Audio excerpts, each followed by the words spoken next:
Good evening, thank you for coming out. I'm Bill Wisdom. Most of you know me. Our speaker this evening is Mrs. Janice Rael. Janice and I have known each other for about 10 years.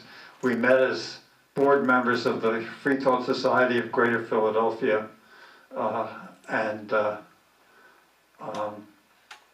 worked actively with that group for some time. She's the founder and vice president of the Delaware Valley chapter of the Americans United for the Separation of Church and State. She's a grassroots activist who is focused on various church-state separation issues throughout her life, going from the front lines to the boardrooms of women's and LGBT rights groups and secular organizations. LGBT is a acronym, thank you, for lesbian, gay, bisexual, and transgendered people. In addition to defending reproductive rights and religious liberties, Janice has also fought anti-science legislation, has spoken out against state-sponsored funding of religious ministries, and has worked to stop private and religious school vouchers. I think she's going to talk about that at some length this evening because that's a hot issue in Pennsylvania and New Jersey. Residing in South Jersey with her spouse and 2 teenagers, Janice has led the Delaware Valley Americans United chapter since its founding in 2003. As well as serving as vice president of the organization, Janice is also a member of the National Advisory Council of Americans United for the Separation of Church and State. She has said that working to protect the wall of separation through Americans United allows her to spend time advocating for various political and social issues that fall under the church-state umbrella, including supporting public education by opposing school vouchers, encouraging science literacy, defending a woman's right to choose, and calling for the passing of the Employment Non-Discrimination Act and the repeal of what's called the Defense of Marriage Act, and the passage of the Respect for Marriage Act. Through the Delaware Valley Americans United, Ms. Rael has worked to educate the public about the importance of church-state separation in ensuring religious liberty for all Americans. Let me I'm proud to introduce my friend Janice Rael.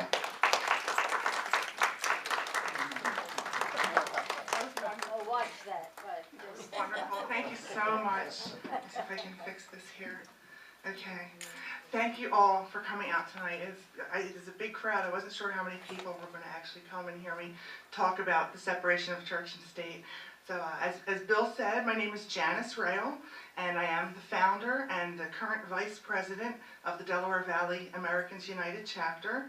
And I have to keep it written down or else I'll just start talking and going off on a tangent. So I had to write it all down. I'm very honored for the opportunity to participate in the Martin's Run University program. And my discussion tonight will be on your First Amendment freedom, religious liberty. And since this is a discussion, we can go ahead and discuss. So while I'm talking, if you have any questions, just put your hand up and Fritzy will bring you the microphone, and I'll have time for questions when I'm done talking also, if you want to wait till the end. But if I say something in the middle and you say, what did you just say? Go ahead and ask me. That's fine. So I'm here to talk about how church-state separation protects our nation's First Amendment freedom of religious liberty, and why we call it our First Amendment freedom.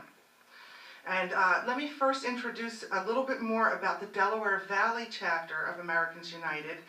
Americans United for Separation of Church and State celebrated its 60th anniversary a few years ago, and you may recognize our logo on the poster over there.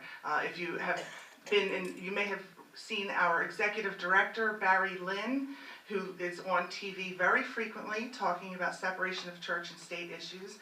Barry Lynn recently testified before Congress in a case concerning church-state separation, where the religious right groups felt that they're losing their religious liberty, and Barry Lynn was there to tell them, we have an unprecedented amount of religious liberty in the United States, and we're trying to preserve it against the religious right groups. So I may talk about that a little later.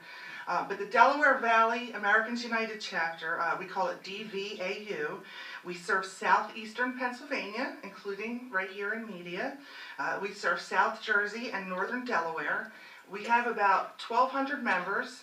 And I was joking with Bill earlier that despite we have 1,200 members all spread out, we don't get a whole lot of them at the meetings very often, but we have a lot of support from all the people who are interested in church-state separation and want to preserve Jefferson's Wall. Our goal is to educate the public about the separation of church and state, and to take action to stop church-state threats when they arise in our area. We do this in different ways, such as coming to talk to groups like yours, and I have to say none of the other groups have fed me as well as you guys did. I enjoyed the dinner tonight, and I thought that was very nice. The salmon was delicious, so I thank you very much for that. One of the other ways we try to do public outreach is through the internet. And one of the things I do with Delaware Valley AU is I run our website, our Facebook, our Twitter, our YouTube channel, and I try to reach out through the internet, and I run our email list too. And in fact, if any of you use email, we have a sign-up sheet over there with the rest of the literature that if you don't use email, you can just give us your mailing address, and we'll put you on Americans United's mailing list, and they'll send you some things every so often. So we also have on our website, the only thing I don't write is our most popular feature on the website, which is our President's Post blog. DVAU Chapter President Ed Joyce joined us in 2008, took over for me as president, and has done a wonderful job leading the chapter. We're much stronger now than we were before, when it was just me and a small board. So our chapter also tables at community events. As Bill said, we go to a lot of the gay pride events in Philadelphia and South Jersey so that we can reach out to that community. We feel that church-state separation issues go hand in hand with gay rights issues because we have a common enemy, which is the religious right, who's trying to prevent gay couples from marrying, from adopting children, from having the same rights that a differently gendered couple can have. A same-sex couple should be able to have those same rights and get married. So we always reach out through that way, and we're always looking for community events that we can do tabling at. So if you ever know something you think Americans United should be at, tell Bill, and Bill will tell me, and then we'll go and bring our table there. So we don't just do the mailing list, and we don't just hand out pamphlets and run a website. We do important educational programs. DVAU holds an annual church-state symposium. This past year, it was held at the National Constitution Center in Philadelphia. We actually had church-state speakers from around the country. We had AU's Executive Director, Barry Lynn, came out as one of the many speakers on our symposium panel. We're going to hold our third annual symposium in maybe spring or summer of 2012, and I think it's really going to be more amazing than the last one was. So in addition to doing that sort of outreach, we also host speakers. We bring speakers in from other groups to talk about educational topics as they relate to separation of church and state. And we actually are, because we're so spread out and the Delaware Valley is so big, we have meetings in Bucks County in the Doylestown Library. We meet in Philadelphia at the Parkway Central Library. We have met in Voorhees, New Jersey, and we're now going to start some casual discussion meetings in Center City, Philadelphia, and down where I live in Glassboro, New Jersey. And Glassboro is probably about an hour south of here. So I'm glad I was able to make the trip to come out tonight. So we have people RSVPing. We're also on another website called meetup.com, which is another way people can interact with us through the internet. So, I turned my page too soon. Now I'm not going to talk more about my chapter, but I'm going to talk about Americans United's work. As Bill said, we're focusing on fighting church-state threats in the local area, and the biggest threat that we have right now to our religious freedoms is the school voucher situation. We're very determined to fight school vouchers all the way to the end and do whatever it takes to block Governor Corbett's plan to shove a voucher program through the state of Pennsylvania. Our main problem as a church-state separation group is that Pennsylvania and New Jersey both have state constitutions that explicitly say no taxpayer money to religious schools. If religions want to have schools, churches are welcome to have their own schools with their own curriculum and their own religious education, and we encourage that. That's part of religious liberty, is to be able to have a school with your church. However, it is up to your church or your synagogue or your religious group to finance its own curriculum and its own schools. It is not up to the taxpayers to pay for religious education. And if the government takes your money and your money and your money and gives it all to the Catholic schools, they take it away from the public schools, the most at-risk students don't benefit in any way, and your church-state separation rights are violated because now you're being obligated to support a religious ministry that's not your religious ministry. And that's why we're opposed to taxpayer financing of religious schools. I brought some literature tonight up on the front table. One of them is our green pamphlet, Should You Pay Taxes to Support Religious Education? And it's a long pamphlet, but it just says no. So, but if you want to see more, I do have more up there. So I'm actually here to talk about our First Amendment freedoms. And if we had something like school vouchers in place, it would be almost like the state is supporting a church. And our First Amendment says we should not have a state church. So I'm sure you all know the First Amendment to the Constitution, but I will read it to you anyway. The First Amendment, which our founding fathers thought was so important that they should make it first, is Congress shall make no law respecting an establishment of religion, or prohibiting the free exercise thereof, or abridging the freedom of speech, or of the press, or of the right to people to peaceably assemble and to petition the government for redress of grievances. Now, how many people here read the news or watch the news on TV? Some of you have been watching the news. Have you heard of the Occupy movement? Yes, that started in New York City and has grown nationwide. And they like to say that it started in Egypt, and it started in Libya, and it started in other places in the world where democracy was being threatened. And one of the interesting things I've found as a church-state separation activist is how many First Amendment issues are being raised by the Occupy movement, more along the lines of free speech rights, the right to peacefully assemble, and to petition government for redress of grievances. So there's a little bit of First Amendment issues going on with the Occupy people that we're watching.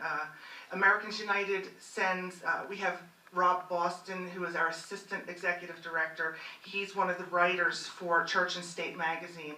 And Rob Boston and Barry Lynn took one for the team and went to the Religious Values Voters Summit, and where they talked very negatively about the Occupy movement. And so maybe we'll find that Occupy comes up under the church-state umbrella too, but as of right now, no. But the First Amendment is our very first founding amendment. It's what our nation's founders chose to put in the most important place, and the first right they chose to secure for us was religious freedom. That was the priority for our founding documents. Now, the five First Amendment freedoms are freedom of speech, The amendment says that people have the right to speak freely without government interference. Freedom of the press says the press can have the right to publish news, information, and opinions without government interference. This also means people have the right to publish their own newspapers, newsletters, and magazines.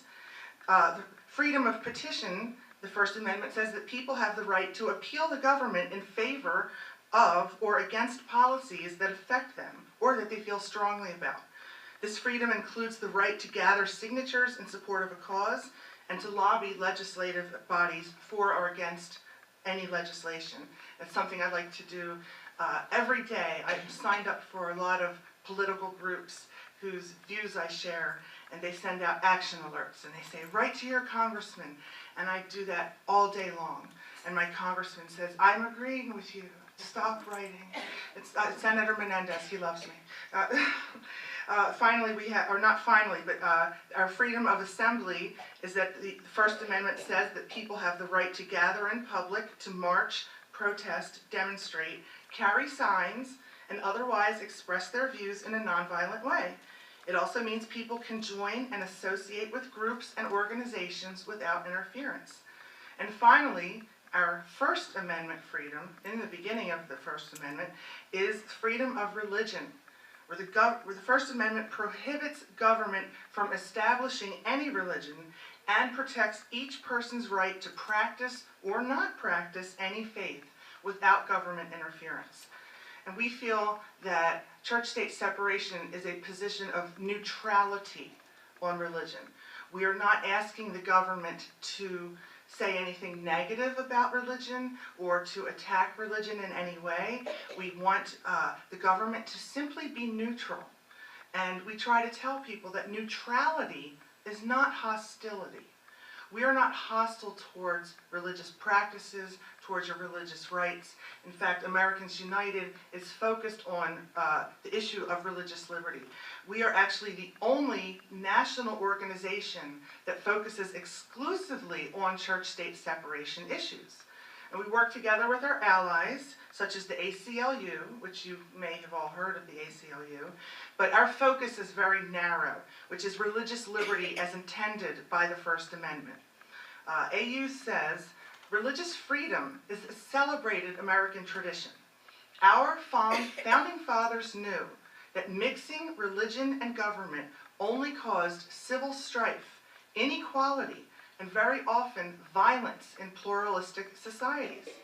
For more than 300 years, church-state separation advocates have fought to keep the tradition moving forward. And thanks to these efforts, modern Americans enjoy more religious liberty than any people in the world. I think we were talking about this earlier. In some countries, they have a state church. For example, England, the Church of England, run by the King and Queen. They are the heads of the Church of England. And you know, in England, no one goes to services. They don't participate in their religious activities. They don't care very much. They're obligated to support it through the state, and it has resulted in them not caring about their religion. But here in America, where we have religious liberty, we have an explosion of religious beliefs. We are actually one of the most religious countries in the world, and we have the most religious diversity of any country in the world. People are free to practice any faith that suits them, and this is because of the work of groups like Americans United, who want to preserve church-state separation to make sure that everyone has their own religious liberty and their own freedom to practice their religion. So we're dedicated to exploring and sharing the history of church-state separation in the United States. Now, I don't know if they give you guys computers here, but on our website, au.org, you can find a collection of writings by the early advocates of religious liberty, which shows that our forebears meant it to be one of our most cherished rights.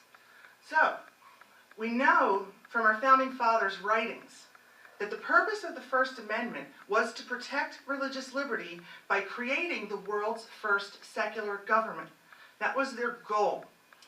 James Madison, who was the father of the Bill of Rights, said in 1785, "It is proper to take alarm at the first experiment on our liberties, who does not see that the same authority which can establish Christianity in exclusion of all other religions may establish with the same ease any particular sect of Christians in exclusion of all other sects? That the same authority which can force a citizen to contribute 3 pence only of his property for the support of any one establishment may force him to conform to any other establishment in all cases whatsoever. The Madison felt that making taxpayers give even 3 pence to churches was a violation of our religious liberty. And that's how we feel too at Americans United. So I found another Madison quote that I really liked. It's from 1822, an illustration of what an important point in recognizing the results of church-state separation is, which is that when the government cannot favor a church or meddle with the church's teachings, religion can grow uninhibited. Madison said, "We are teaching the world that the great truth that governments do better without kings and nobles than with them. The merit will be doubled by the other lesson that religion flourishes in greater purity without rather than with the aid of government." And that was in a letter he wrote in 1822. Now I'm going to talk about some old church-state myths, but I did mention earlier that we have a President's Post feature on our website that our chapter president writes, and he's been writing about church-state myths. So each week he puts on a new blog post where he debunks a different church-state myth. This week it's debunking the myth that there's a secular war on Christmas. We found that the war on Christmas usually starts on Fox News, and the religious right groups are the ones promoting it, and the rest of us are saying, hey, we're saying Merry Christmas. Sometimes we say Happy Holidays, sometimes we say Season's Greetings. There's no war on Christmas. They're allowed to have a nativity scene in a town square. They're allowed to have a menorah in a town square. They're also allowed to have Santa Claus and Rudolph the Red-Nosed Reindeer and Frosty the Snowman, as long as the town square provides an equal space for everyone to express their views during the holiday season. So one of the church-state myths that we debunked this week is the secular war on Christmas. Another one that Ed Joyce recently debunked is the old chestnut that separation of church and state is not in the Constitution. Now, if you look closer, there are other rights that we talk about, that we take for granted, that aren't mentioned in the Constitution. And I'll give you a good example. We all feel that we're entitled to a jury of our peers, right? You've heard of that, a jury of your peers? Those words are not actually in the Constitution. The Constitution does say you have a right to a trial by jury, but it does not specify what kind of jury. The Sixth Amendment narrows it down to an impartial jury, but we take that to mean a jury of our peers. We think the right to privacy is in our Bill of Rights, but the Constitution does not specifically mention a right to privacy. However, the Supreme Court decisions over the years have established that the right to privacy is a basic human right and is protected by virtue of the Ninth Amendment. So this is another instance of language that doesn't specifically appear in the document itself, but has been interpreted through historical research and court decisions to be part of our Bill of Rights. So I happen to think that in the 1780s, when they were writing the Constitution, the English language was much different than the language that we speak today. Language evolves. We might say that the language in the First Amendment is too vague or flowery to really be understood, that we can't really know what the Founding Fathers meant. And I am here with great news. We do not have to guess what the First Amendment means, because our Founding Fathers actually said what it means. They told us. They sat down, they wrote down, this is what we mean by the First Amendment. So, of course, I'm sure you've all heard of Thomas Jefferson, one of our Founding Fathers, who was one of the greatest champions of religious liberty in American history. And you may have heard of his famous 1802 letter to the Danbury Baptists, which was a clarification of the First Amendment. And Jefferson said to the Baptists, "Believing with you that religion is a matter which lies solely between man and his God, that he owes account to none other for his faith or his worship, that legislative powers of government reach actions only and not opinions, I contemplate with sovereign reverence that act of the whole American people which declared that their legislature should make no law respecting an establishment of religion or prohibiting the free exercise thereof, thus building a wall of separation between church and state." But Thomas Jefferson, one of our Constitution's framers, sat down and wrote a letter defining the exact meaning of the First Amendment. And he explained how this gives us religious freedom. He just came right out and said it. He said, this is what this means. And he said that our First Amendment, which provides our most important freedoms, was intended to build a wall of separation. And I'll talk a little bit more about how Americans United interprets this wall. Jefferson was very vocal about how important our First Amendment freedom really was. In 1809, he sat down and wrote another letter. He said, "There is no provision in our no provision in our Constitution ought to be dearer to man than that which protects the rights of conscience against the enterprises of civil authority." That was a letter to the Methodists in 1809. So now I'm not going to read you any more Founding Fathers quotes. If you visit our website on au.org and look in the history section, we have a whole list of Founding Fathers quotes supporting historical research that shows the intent of the First Amendment, which was to preserve the separation of church and state. So we have done all the research, we have backed up our position very thoroughly, and throughout the years, court after court after court, including the United States Supreme Court, has held up this ideal that we have, this promise, which is guarantee of religious liberty, which is enabled by a wall of separation between church and state. It's not a thin veneer, it's not a thin thread, it's not an office of faith-based funding. We'll have me back another time, I'll talk to you all about faith-based funding. But our Founding Fathers erected a wall of separation. They really, really meant it. And we've been trying to defend it ever since. So this is our First Amendment freedom. It's separation of church and state. And this is what guarantees your religious liberty, your freedom of conscience, to not have the government dictate to you what to think, and to not have the government come into your church and say, you can't teach that. You can't say that Jesus wasn't the Son of God. How would we feel if the government came in and said that? How would we feel if the government said, guess what, we're Muslims now, we all have to pray to Allah? We wouldn't like that very much either. So that's why we need separation of church and state to protect our religious liberties. So the term religious liberty is having a little bit of a public relations issue right now because there's groups from the religious right who want to have us, the taxpayers, pay for their religious organizations.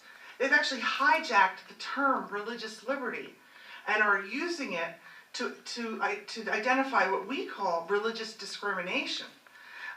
So as I said, where's my little magazine? I don't know where my magazine went. In our Church and State magazine, which we do publish every month, oh, here it is, right here. We had the House Judiciary Committee's subcommittee on the Constitution was held on October 26th. And if you believed the religious rights rhetoric, you would think that religious liberty is under attack. They sat there, group after group, saying they had no right to religious liberty, that the secularists are trying to destroy it, that Americans United is an evil group trying to take away their freedoms. In this issue of Church and State magazine, we have Representative Trent Franks of Arizona, who declared that separation of church and state was trampling religious freedom underfoot. And all he had to do was go to AU's website and see that he was wrong. he didn't go to our website. So it wasn't just Representative Franks of Arizona. It was focused on the family, the Catholic bishops, evangelical Protestant Christians. They're all trying to say that religious liberty is being threatened. And they're a little bit right. They are actually a little bit right. The religious liberty is being threatened, but it's by them. It's not them whose religious liberty is being threatened. It's everyone's. There's no threat to the majority faith in this country. And if anything, over the years, religious right influence has permeated American politics. I'm sure many of you here probably remember a time when you said the Pledge of Allegiance and you pledged to a flag and one nation indivisible. And in the 1950s, they changed that to try to show how different we were from the Russians, the godless communists. They wanted to show how religious America was by changing our pledge to one nation under God. And they wanted to show how religious we were by changing our national motto to one nation under God. And am I saying that right now? In God we trust. That's what they changed it to, in God we trust. Which has been on our currency. It's been on our coins for a number of years, but it wasn't until the 20th century that they started putting it on printed currency. So their influence has just really taken over American politics, and now we do have this statement of faith that's on our money. It's an oath to a deity in our nation's pledge. We have the Ten Commandments from the Bible, which actually, there's different versions of the Ten Commandments in different books of the Bible and in different religions' Bibles. So we don't really see any evidence that Christianity is in any danger of being repressed by the government. But when fundamentalist religious doctrines are pushed onto the citizenry, that is a threat to religious freedom. And it is the liberties of religious minorities and non-believers that are the most threatened in the political environment right now. So at that hearing in October, Barry Lynn was there, he offered a different perspective. He was speaking up for the church-state wall and speaking up for individual religious freedom. Barry Lynn told the subcommittee, "There is no war against Christianity being waged by elected officials or by the courts. In truth, the real threat to religious freedom comes from those who seek special government blessings for those in favored faiths, and conversely, the treatment of members of other faiths as second-class citizens." So I love the quotes from this hearing. I brought a whole bunch of copies of this magazine so you could all take it with you and read it. Lynn also said in his testimony that we have a dizzying level of religious freedom in this country. But bills that advance religion at the expense of individual freedom would be another step towards the very ugly America that Lynn spoke of.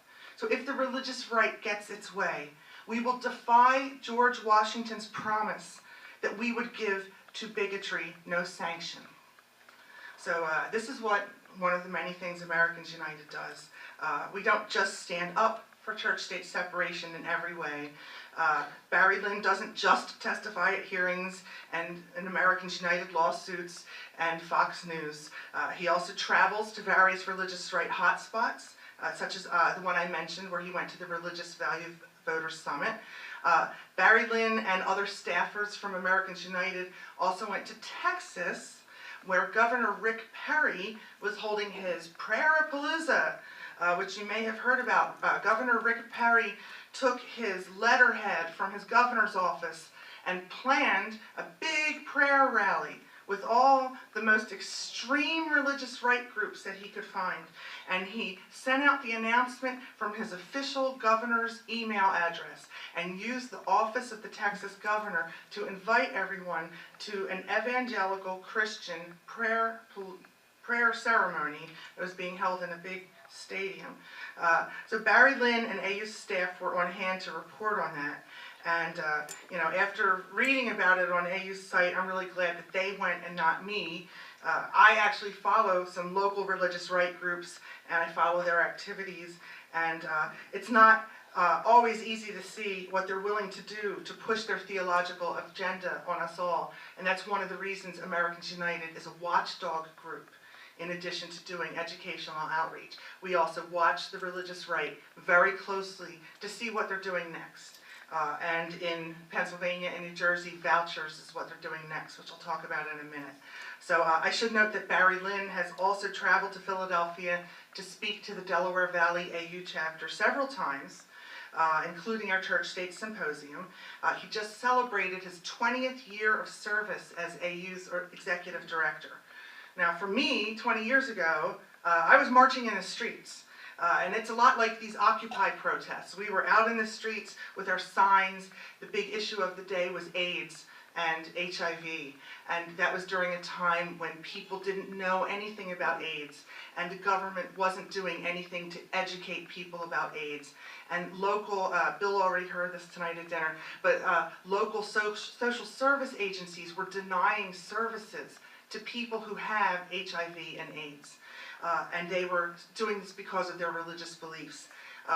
In Philadelphia, Catholic Social Charities was the main group that was supposed to serve the sick in Philadelphia, and they refused to help people with HIV and AIDS.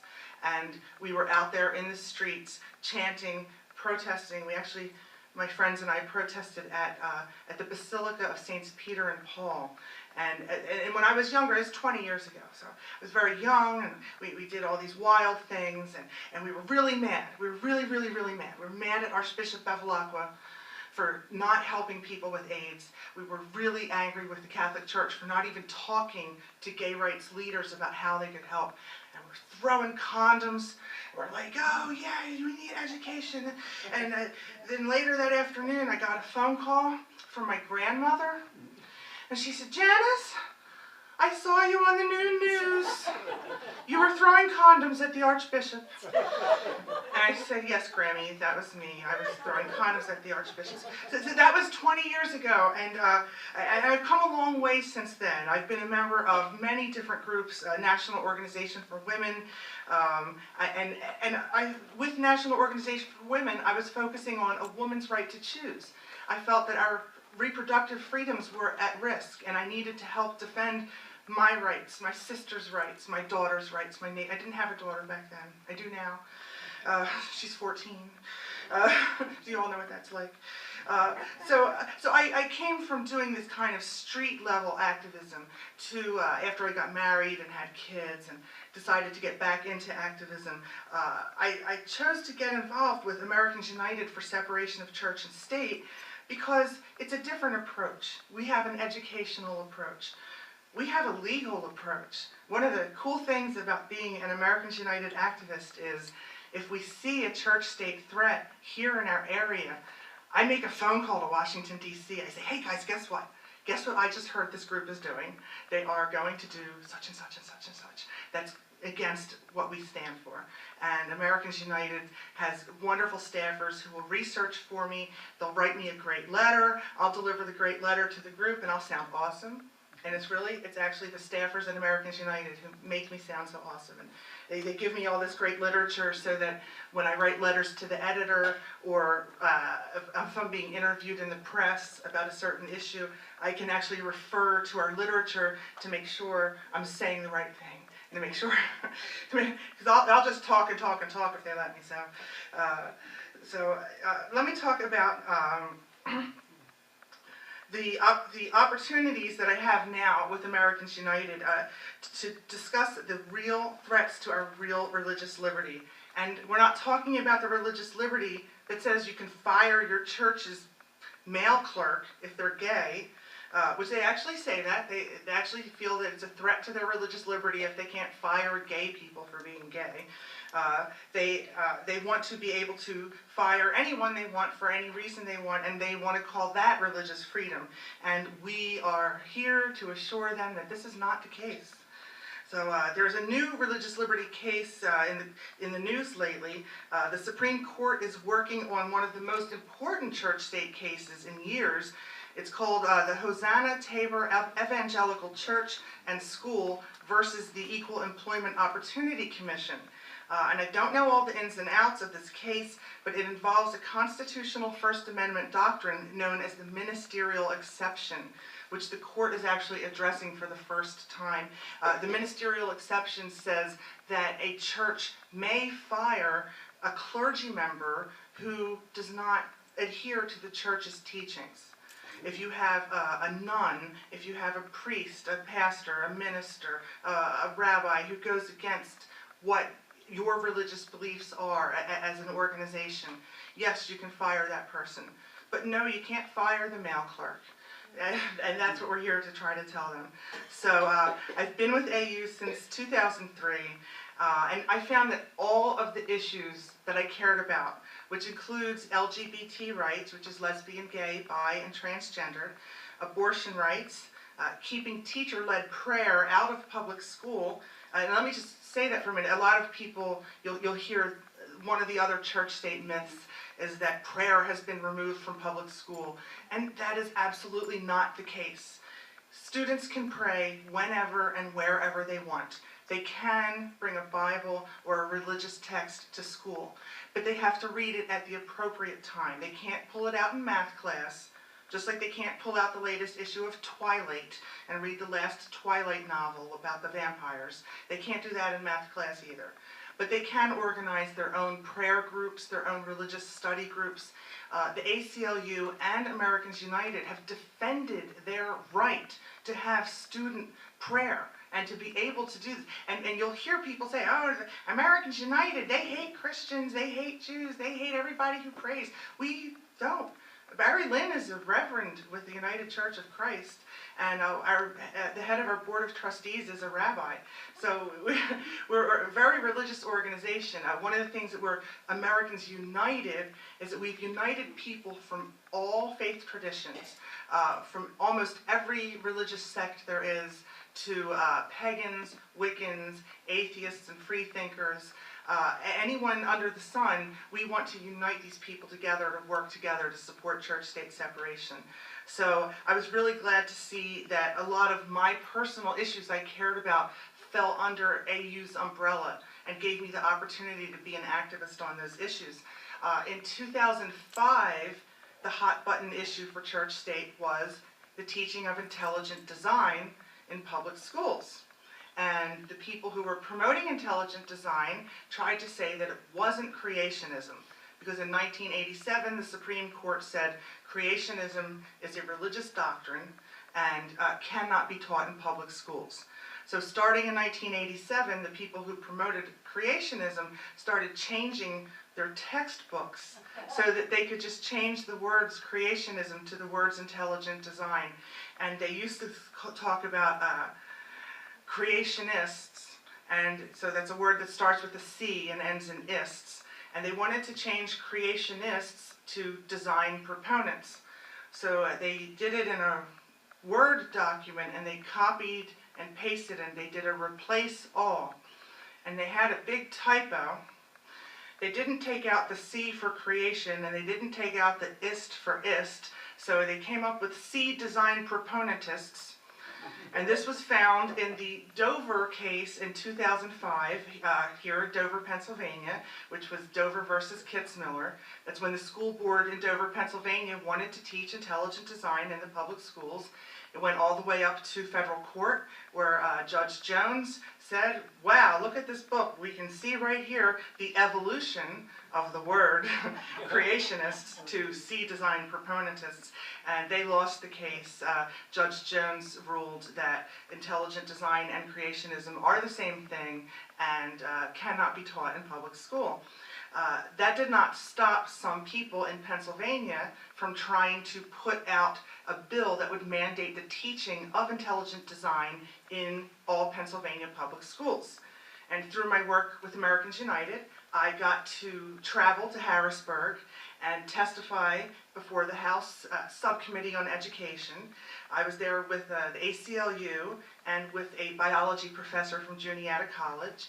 And there was a gentleman who supports intelligent design who, if you follow the issues, his name is Michael Behe.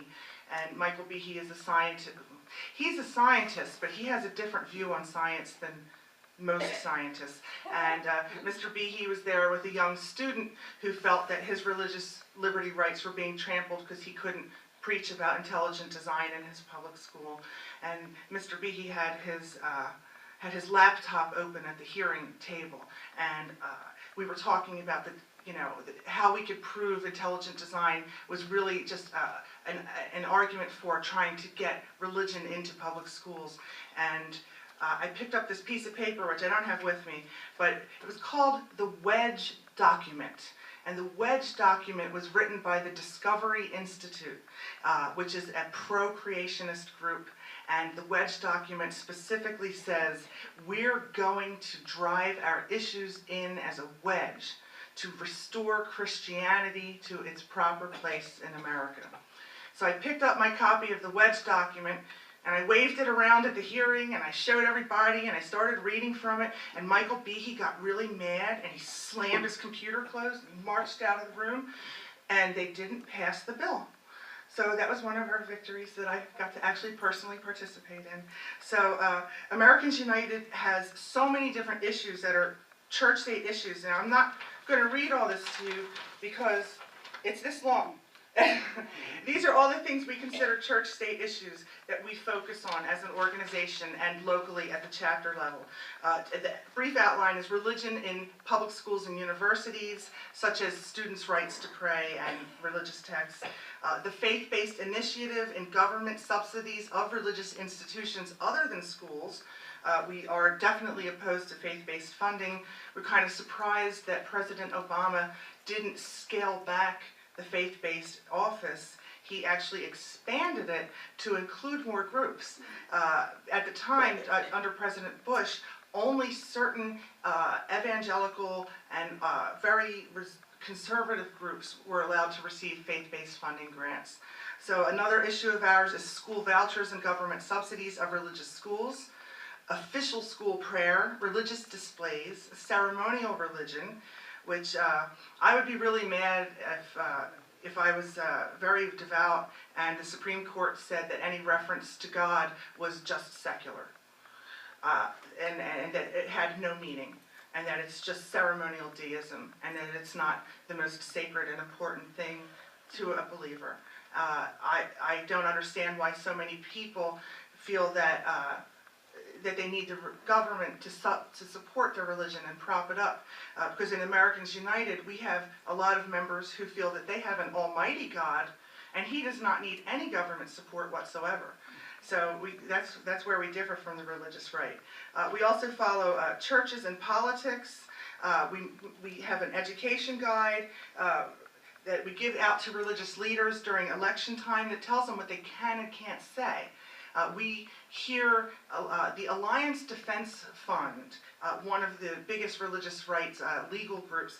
They go around and they tell people that nobody in the pulpit can say what they want to say, and pastors are limited, they're not allowed to talk about this or that. We're like, yes, they are. But I actually debated these people at Temple University in March. We held a debate on church-state separation, and the Alliance Defense Fund people were saying the most outrageous lies. And our audience was all Temple law students. So they knew these guys were lying. And I couldn't even, I was a little rude. I was interrupting them. I was like, that's wrong.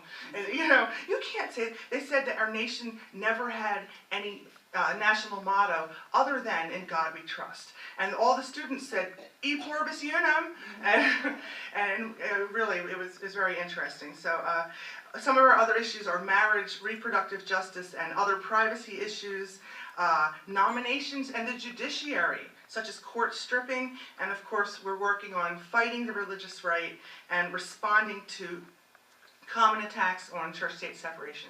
So I talked really long, and I think it's supposed to end at 8 o'clock, but does anybody have any questions for me that they may want about anything I've said, anything I've brought up, any current issues before I go into the voucher thing? Yes? If the Constitution says you're allowed... Oh, Fritzy's gonna bring you the microphone so everyone can hear you. If the Constitution said you're allowed to gather and oppose, why aren't they letting the groups meet?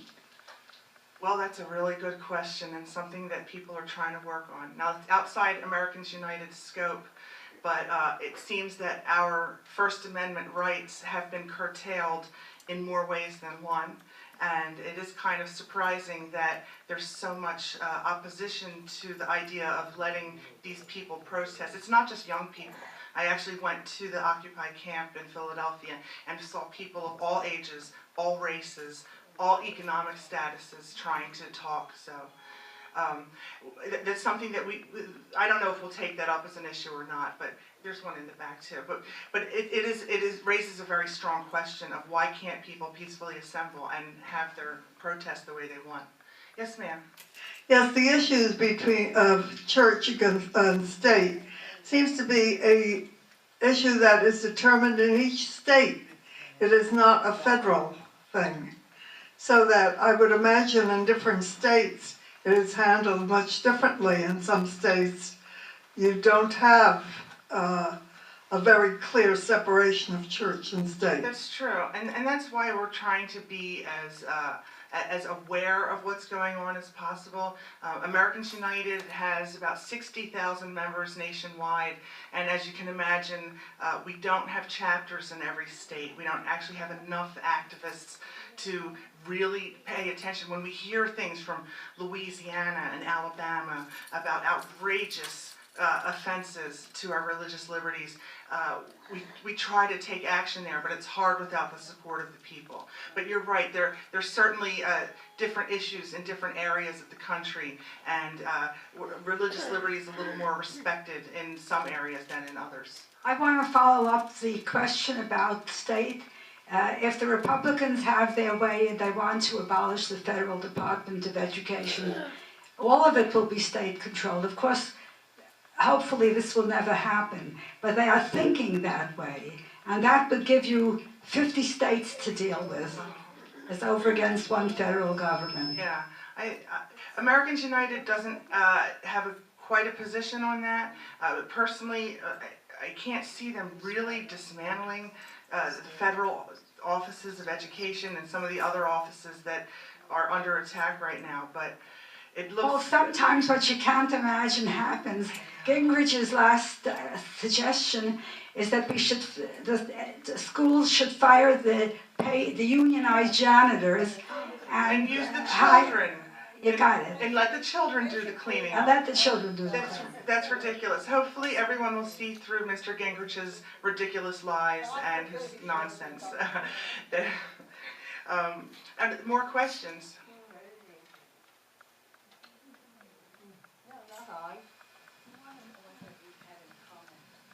Oh, did you have a comment? I said it. Oh, okay, okay. I didn't hear it. Okay. I didn't hear it. Oh, okay. Okay, anyone else? Anyone else? Yes, ma'am. How come the buses from the public schools bus children to parochial school? That is permissible. That because the under what? government's, I don't understand it. the government is not promoting religion by doing that. By providing a service to a community, the government is not exactly endorsing a religion. So we feel that there's not really a conflict there as far as the church state is concerned. If the kids had to pray together in unison on the bus on the way, that might be an issue. But usually those schools rent those buses, so they're actually paying for them. They work out contracts. So I know, I live in a small town and we use buses from 3 different communities, and our Catholic school uses the same buses from 3 different communities. So the taxpayers do get to foot a little bit of the bill, but that's to make sure the students are getting educated. We're just driving them to any school. And it doesn't matter in this case if it's a religious school or not. But I could see it someone being a very strict church-state separationist and being completely opposed to having any school, public buses used for religious schools. So it depends, I think, on your viewpoint. But Americans United, we don't consider that to be a big threat. Do you have any question? Anyone in the back? Okay, we have, anyone else? Let me talk to you just a little bit about the literature. I did bring a few of AU's pamphlets. We have our America's Legacy of Religious Liberty, Pass It On, and that's about what I talked here tonight about, our legacy of religious liberty, and one of the reasons that Americans United exists. One of the other things I brought in addition to Should You Pay Taxes for Religious Schools is also Science, Religion, and Public Education, which I touched on people trying to force the teaching of intelligent design in public schools. And this is why Americans United opposes it on church-state principles. And this is probably our most famous and most popular brochure, Is America a Christian Nation? Just because a lot of people who live here are Christians does not actually make this a Christian nation. Our Constitution makes no mention of God whatsoever. Our Constitution's only mention of religion is that there shall be no religious test for office. And if they wanted to put a Christian principle into our Constitution, some of these Christian principles could be that Jesus Christ was the Son of God, or that he rose from the dead and died, had died for everyone's sins and rose from the dead. Those are Christian principles. Do not kill other people is a principle that has been through all societies since the dawn of time. So don't let people tell you that that the nation was founded on Christian principles, because it was founded on laws that date back many years. And then this brochure right here, this tells you about Americans United and our work. And if you'd like to join us, our membership is $35 a year. And when you are a member, you do get a subscription to Church and State magazine. But I did bring copies for everyone. And if you'd like to get on our mailing list, I have a mailing list over there. If you have email, you'll get on my mailing list as well. If you just have postal mail, you'll get on the main mailing list for Americans United. So, none of our work would be possible without people joining as members and making donations to our group. We are a 501c3 nonprofit organization, and with your help, we can better mobilize our members. We can work more on church-state separation issues. And my group's website for the Delaware Valley chapter is DVAU.org, and I have a little info sheet up there. I try to update it every day if I can, and the President's Post goes up once a week. So thank you guys for staying here for a full hour and listening to me talk about church-state separation for a whole hour, which is my favorite thing to talk about, except possibly the food. And thank you all very much. It was great to be here. Thank you. Thank you. Shut off my camera. May I ask you a question? Yes. When I went to school, the teachers used to read a chapter of before class got started. Eventually that was stopped. That's the teacher lecture. And that was actually the adult. People like to say, oh, let me shut this off.